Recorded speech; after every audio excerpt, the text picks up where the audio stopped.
The Christmas season is usually a time of joy and celebration. People look forward to spending time with friends and family. But for Chris Brown, a 28-year-old freshman at Spring Arbor University, this Christmas holds a lot of uncertainty. Originally, they had said maybe 1 to 3 years. It was life expectancy, but just as quickly as what everything has been shutting down, they said that probably by Christmas time I'll be passed on. Basically, what ended up happening is my father served in Vietnam. At one point, he was exposed to Agent Orange, which was basically a weed killer that they sprayed to clear out the brush and stuff for him. When I was born, that same chemical got passed on to me, and it's basically mutated inside my body. It's kind of attacking everything slowly and just shutting everything down, everything from my heart, lungs, kidneys, brain, everything is just kind of being affected.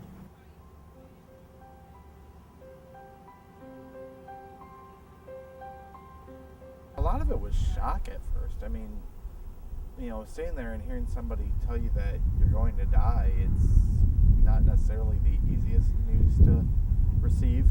The news was also hard to receive for his friends. He said, "Stephen, I have something big on my mind, and I want you to be ready for it." And I thought, oh man, here comes a breakup. And he just looked at me and said, "I have between 1 and 3 years to live." And I was totally struck in a way I have never been struck before, because I've never had someone look at me and say I'm dying.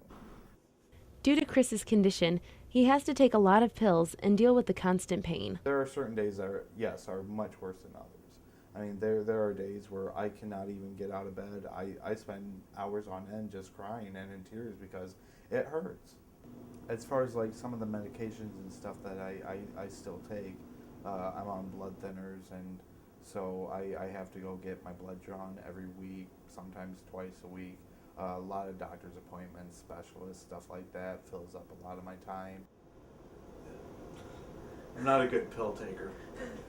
I will admit that. I do not like pills. The hardest part is in my downtime when I finally just kind of let myself relax, then I start to think about it. And so that's what's hard. So I guess my coping mechanism is keeping myself busy.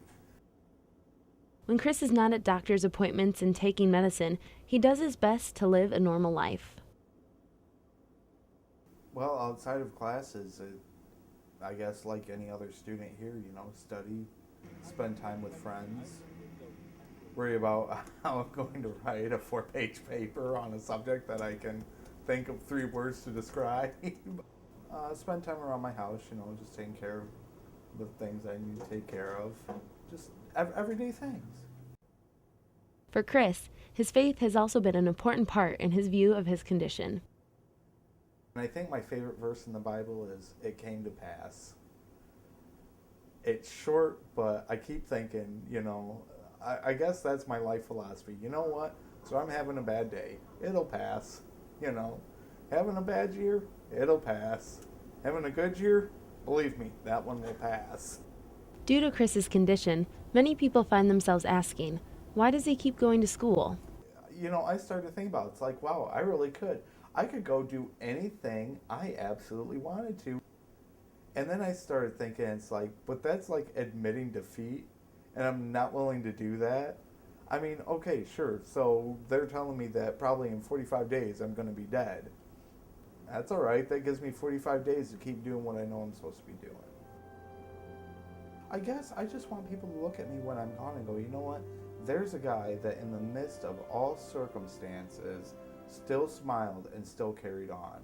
And I just hope that gives people hope and strength to do the same. I mean, I want to encourage them in that, whether I'm here or not.